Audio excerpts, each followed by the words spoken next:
ఆమేన్. దేవుడు గొప్ప దేవుడై ఉన్నాడు. మన దేవుడు మన జీవితాలను వెలిగించేవాడై ఉన్నాడు. హల్లెలూయా. దేవుని వాక్య సందేశంలో మనం వెళ్దాం. ఈరోజు వాక్య సందేశము లివ్ ఫర్ క్రైస్ట్, క్రీస్తు కోసం జీవించుట.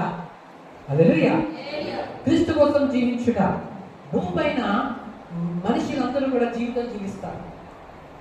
భూమి పైన పశువులు జీవిస్తాయి, మృగాలు జీవిస్తాయి, పక్షులు జీవిస్తాయి, ప్రతిది కూడా జీవిస్తుంది. హల్లెలూయా.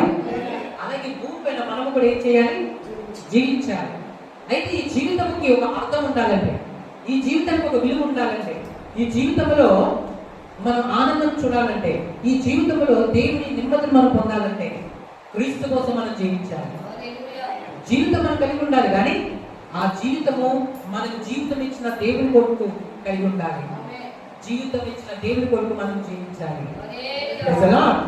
పక్కన వారికి చెప్పండి, యేసయ్య కోసం జీవించాలని. ఎవరి కోసం జీవించాలి? యేసయ్య కోసం జీవించాలి. ఎప్పుడు అన్నది నేను ఎవరి కోసం బ్రతకాలి?